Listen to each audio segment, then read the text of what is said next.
कैसे देखते हैं? अभी देखिए भैया, ममता दीदी ने तो कह दिया है खेला होगा और फिर से टीएमसी आएगी, क्योंकि अगर टीएमसी नहीं आती है तो हिंदू खतरे में आ जाएगा। बिल्कुल खेला होगा, बिल्कुल खेला होगा बंगाल में, लेकिन इस बार खेला करने का काम बंगाल की है। बिल्कुल खेला होगा, क्योंकि खेला में भागीदारी लेने का काम बंगाल की दैव शक्ति बहनें करने वाली है। और बंगाल की सारी जनता एकत्रित हो चुकी है, एक मत हो चुकी है उस तानाशाही सरकार को भगाने के लिए। और बंगाल की जनता अब डर के मारे घर में बंद नहीं होना चाहती। अब बंगाल की जनता घर से बाहर निकलकर अपने मतों का प्रयोग कर कर उस तानाशाही सरकार को भगाना चाहती है। देखिए, बंगाल चुनाव की जो सरगर्मियां है वो तेज हो रही है, क्योंकि जैसे जैसे चुनाव करीब आ रहा है वैसे वैसे ओवैसी से लेकर के राहुल गांधी और राहुल गांधी से लेकर के प्रियंका गांधी, ममता बनर्जी और अब जो है बड़े बड़े बीजेपी के नेता भी उतर रहे हैं। साफ तौर पे एक तरफ ओवैसी कह रहे हैं कि ममता और मोदी जो है वो भाई बहन की तरह नजर आ रहे हैं, तो दूसरी तरफ जो है ममता दीदी कह रही हैं कि बीजेपी आती है तो नॉनवेज बंद करा देगी।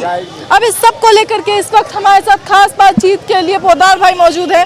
कैसे देखते हैं? अभी देखिए भैया, ममता दीदी ने तो कह दिया है खेला होगा और फिर से टीएमसी आएगी, क्योंकि अगर टीएमसी नहीं आती है तो हिंदू खतरे में आ जाएगा। बिल्कुल खेला होगा, बिल्कुल खेला होगा बंगाल में, लेकिन इस बार खेला करने का काम बंगाल की देवतुल्य जनता करने वाली है। बिल्कुल खेला होगा, क्योंकि खेला में भागीदारी लेने का काम बंगाल की दैव शक्ति बहनें करने वाली है। और बंगाल की सारी जनता एकत्रित हो चुकी है, एक मत हो चुकी है उस तानाशाही सरकार को भगाने के लिए। और बंगाल की जनता अब डर के मारे घर में बंद नहीं होना चाहती। अब बंगाल की जनता घर से बाहर निकलकर अपने मतों का प्रयोग कर कर उस तानाशाही सरकार को भगाना चाहती है। क्योंकि 15 साल से केवल और केवल तानाशाह करने का काम किया।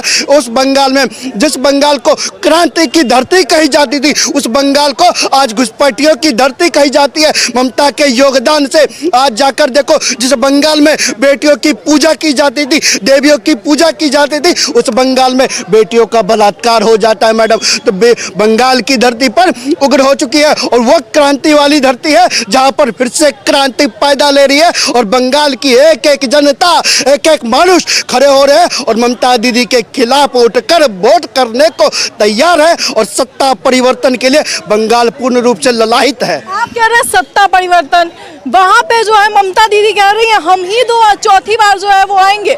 अब सोचिए कि वो एक मुख्यमंत्री जो सुप्रीम कोर्ट में जनता के लिए लड़ने आ रही है, उसको क्यों नहीं चुनेगी जनता? तभी तो सुप्रीम कोर्ट ने ही किस तरह से खदेड़ कर भगाने का काम किया। जाकर देखिए सेंट्रल गवर्नमेंट के अधिकारियों को किस तरह से रोक दिया जाता है बंगाल की धरती पर।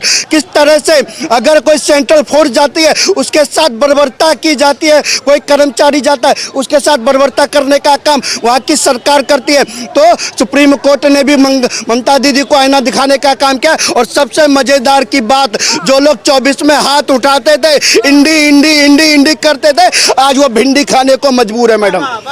जो लोग इंडी इंडी करते थे आज वो लोग भिंडी खाने को मजबूर है। सबसे पहले लात मारने का काम दिल्ली में केजरीवाल ने किया, अब जाकर देखो बंगाल के अंदर ममता दीदी ने करने का काम किया, लात मारने का काम। अगर आपको पूछना है सत्ता किसकी बन रही है तो जाकर पूछिए ओवैसी से। अरे हमारा तो स्टार प्रचारक ऑन ड्यूटी जा चुका है, तभी तो बंगाल में कमल खिलने वाला है मैडम। आप कह रहे हैं ऑन ड्यूटी जा रहा है, ओवैसी साहब कह रहे हैं कि एक तरफ मोदी जी कहते हैं मुसलमान ज्यादा बच्चे करता है, एक तरफ ओवैसी कर रहे हैं मुसलमान सबसे ज्यादा सेफ्टी इस्तेमाल करता है। मैडम मैं फिर कह रहा हूँ कि आप जिनकी बात कर रहे हैं, जो भी वहाँ पर घुसपैठिए हैं, और अमित शाह जी ने स्पष्ट रूप से कहा है कि इस बंगाल को घुसपैठियों की धरती नहीं बनने देंगे। उस जो बंगाल क्रांति की धरती थी उसको वही धरती बनने देंगे। और जिस बंगाल में बेटियों के साथ दुर्व्यवहार होती है, वहाँ पर दुर्व्यवहार करने वालों को जो उत्तर प्रदेश में होता है वही हाल बंगाल की धरती पर करने वाले हैं। जो मतलब बंगाल का कुशासन अब समाप्त होने वाला है, क्योंकि अंधेरा छटने वाला है, कमल खिलने वाला है। फिर कहा जाएगा बॉर्डर सेंट्रल के हाथ में है या ममता दीदी के हाथ में? घुसपैठी किसने घुसा? बिल्कुल बॉर्डर सेंट्रल के हाथ में है, लेकिन तानाशाह का क्या कहना मैडम। 1600 किलोमीटर का रेंज पड़ता है बांग्लादेश और तमाम जो राज्य हैं, बाकी राज्यों ने अपनी फेंसिंग कर ली, लेकिन ममता दीदी को प्यारे थे बांग्लादेशी, उन्होंने अपने क्षेत्र में उस फेंसिंग को रोकने का काम किया और अमित शाह के चिट्ठी लिखने पर भी उस चिट्ठी का कोई जवाब नहीं और वहाँ की फेंसिंग खुली रखी। इसलिए मैं कह रहा हूँ जब भाजपा की सरकार आएगी फेंसिंग भी लगाई जाएगी और घुसपैठियों को बाहर भी ढकेला जाएगा। भाजपा की सरकार आएगी तो मुसलमानों को रोहिंग्या बता के निकाल देंगे, इसलिए बचा रही है जनता को ममता दीदी। मैडम फिर मैं कहना चाहता हूँ जो भारत के मुसलमान है, जो बंगाल के मुसलमान है, बंगाल के मुसलमानों का हक छीनने का काम रोहिंग्या करते हैं, घुसपैठिए करते हैं। जो बंगाल के मुसलमान है चाहे भारत के मुसलमान है, उनका हक कौन छीन रहा है मैडम? यही तो रोहिंग्या छीन रहा है, यही तो छीन रहे हैं। जो ये डर खौफ चुनाव सब चीज़ों के काम आता है और ये इनका हथकंडा है। ये मतलब होम मिनिस्टर हमारा कर क्या रहा है, इनसे मत पूछिए, बहुत थक गए हैं, बोल चुके हैं। इनको तो सिर्फ जितना बताया जाता है, एक कार्यकर्ता का काम भी वही है कि उनको जो समझाया जाए और जो उनकी पार्टी के हित में हो वही बोले और वही उनका धर्म भी है। लेकिन एक आम नागरिक जिसको सिर्फ पार्टियों से मतलब नहीं है, वहाँ ममता है या भाजपा है? आपका मैनिफेस्टो क्या है? क्या आप 5 साल की क्या रणनीतियाँ आपकी जो ग्राउंड में लेके आए? और जो जैसे भाजपा के लोग कह रहे हैं, भाजपा के लोग पूरे भारत में भाजपा ही है, क्या दो चार स्टेट छोड़ के बाकी उनका मैनिफेस्टो या फिर बाकी का विकास जो गुजरात मॉडल से आप गुजरात लोबी एक समझदार और जितने भी बुद्धिजीवी लोग हैं वो समझने लगे हैं कि वो गुजरात मॉडल नहीं था, गुजरात लोबी थी। और जिस तरह से पूरे हाथ से वो एक IAS PCS वहाँ से गुजरात से ला के अपने फेवर के ये जो अपने अंडर काम करेंगे, जो अपने हक अधिकार और पार्टी के निजी फैसलों के लिए सुविधाओं के लिए फैसले लेंगे, उनको पूरे देश में डिपार्टमेंटों पर ले जाके बैठा के जिस तरह से पूरा षड्यंत्र ये लोग करें। बंगाल में भी तो हुआ है ना। जवाब दीजिए, सीधा बात।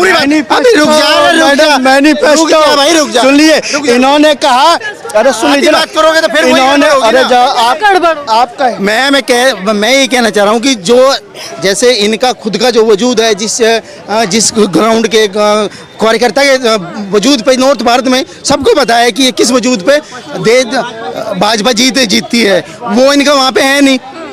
स्टेट को पुलिस उन्हीं के हाथ में है, दिल्ली की तरह है। ये तो है नहीं कि भाई केजरीवाल के हाथ में नहीं है, ममता के हाथ में, वो पूरी तरह कंट्रोल कर सकती है। जब कुछ भी काम नहीं चला तो सीनियर अफसर बंगाल के सभी के सब सारे बदले गए हैं ना। अभी क्या है कि इनका ग्राउंड मैनेजमेंट कुछ नहीं कर पा रहा है, तो वो प्रशासनिक मैनेजमेंट के थ्रू ये उसको कैप्चर करना चाह रहे हैं। कह रहे हैं ना बंगाल पुलिस ममता दीदी के हाथ में। हाँ बिल्कुल। रामलीला जब ये निकलती है, शोभा यात्रा अभी निकली मुर्शिदाबाद से, इतनी पत्थरबाजी क्यों हो गई? कंट्रोल करना चाहिए था ना। बंगाल पुलिस क्या कर रही थी जब ममता दीदी क्या कर? फेलियर है। अरे इसमें कुछ हमें ये आम पब्लिक को ये कहने में कोई गुदराई नहीं है कि वो फेलियर है सरकार का। है ना, बिल्कुल है। ऐसे फेलियर हर स्टेट में रोज मिल रहे हैं ना। लेकिन अगर इनकी बातों पे बात करें कि जहां इनका मुख्यमंत्री 2 बार बन जाए तो ये कहते हैं कि इतना अच्छा काम, इतना बढ़िया काम हमारी भाजपा सरकार कर रही है कि 2 बार हम चुन लिए, तीसरी बार भी हम चुने जाएंगे। तो यही सेंटेंस बंगाल में भी तो लागू हो सकता है ना कि जिस पब्लिक ने उसे 2 बार तीसरी बार चुनना है तो वो चुनेंगे उसको बार बार। ये देखिए सीधा सवाल कर रहे हैं, चौथी बार इन्होंने एक समय था जो बंगाल है तो औद्योगिक हब था, औद्योगिक हब था। नैनो जैसी फैक्ट्री टाटा लगा रहा था, यही ममता ने वहाँ से भगवाया था। आज 10 साल से 15 साल से जिस तरह से बंगाल में हिंदुओं के साथ, फैक्ट्री पर मजदूरों के साथ बर्ताव हुआ है, वहाँ के लोग ऊब चुके हैं। और आप नहीं समझेंगे ममता बनर्जी की मोहब्बत बंगाल से। आप नहीं समझेंगे ममता बनर्जी की मोहब्बत बंगाल से। ममता की ममता हो गई, अब वहाँ निर्ममता, अब वहाँ कुछ नहीं है उसको, इसलिए अब की बार जनता ने कर दिया चलता। ऐसे नहीं है वहाँ पर में कुछ लोग हैं जो उसके 200 रुपये के चप्पल को चाट करके आते हैं और ममता करता है। कुछ आदमी हैं। रुकिए, हाँ जवाब।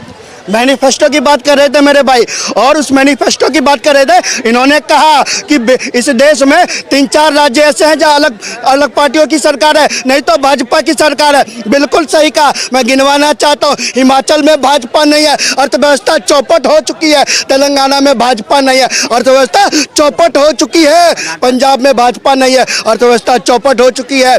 कर्नाटका में भाजपा नहीं है, अर्थव्यवस्था चौपट हो चुकी है। बताओ, दिल्ली का बजट मैडम बढ़ के आता है, उत्तर प्रदेश जाकर देखे अर्थव्यवस्था कहाँ से कहाँ पहुँच गई। चले जाइए हरियाणा, चले जाइए उत्तराखंड, अरे मैडम चले जाइए कोई भी प्रदेश देख लो, किसी भी प्रदेश में जो भाजपा शासित प्रदेश है वहाँ पे रोना नहीं अर्थव्यवस्था का, रोना कहाँ है? पंजाब में रोना कहाँ है?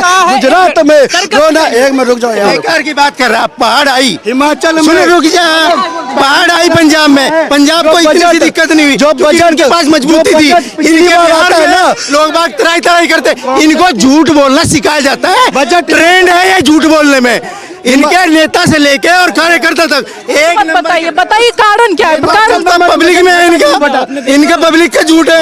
हाँ बिल्कुल झूठ है। जब पंजाब में बाढ़ आई थी तब यहाँ से लेके ट्रकों की लाइन, बीजेपी के दफ्तर से लेके सीपी तक ट्रकों की लाइन सब मोदी जी ने सप्लाई किया है। बनाया भाई ने, स्कूल और ये बाकी सब तो खोल ही नहीं, हर भूल जाते हैं, और वहाँ पर किसी कार्यकर्ता को घुसने का इजाजत नहीं है, विधायकों को घुसने का इजाजत नहीं है, सांसदों को घुसने का इजाजत नहीं है। कहते हैं कि वहाँ कई 1000 करोड़ का दफ्तर खड़ा कर दिया, वो पैसा कहाँ से आया बता दे। कहाँ से लाया? सत्ता में भी नहीं है, कांग्रेस का पैसा कहाँ से आया? किसने भेजा ये बताओ ना। देश की आम जनता का लूट के, आम जनता को लूट के कई 1000 करोड़।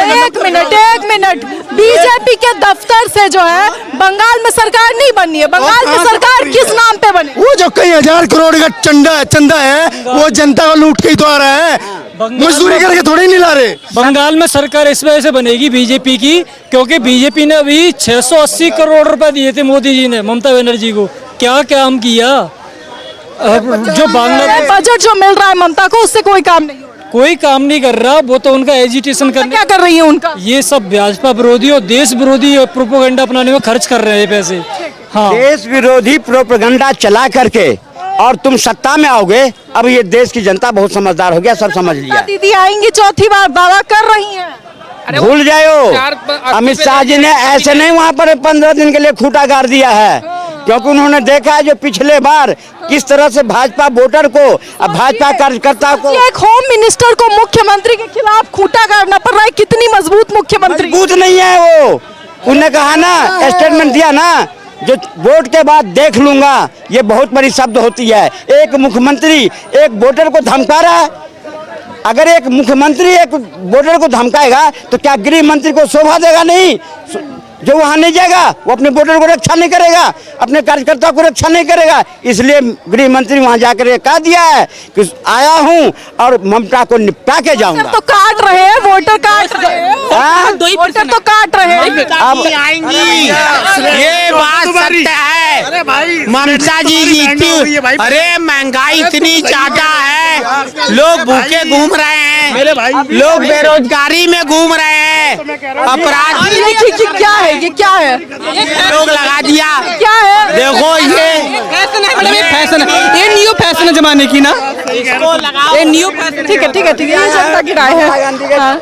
ममता की चप्पल चाट करके देखे नहीं। देखिए, ये जनता की राय है। तो लेकिन आपकी क्या राय है? क्योंकि बंगाल चुनाव करीब है और ऐसे में चुनाव को लेकर के सरगर्मियां तेज है, तस्वीरें आपने देखी। फिलहाल इस खबर में इतना ही है जी। तमाम खबरों को देखते रहे सरल न्यूज़।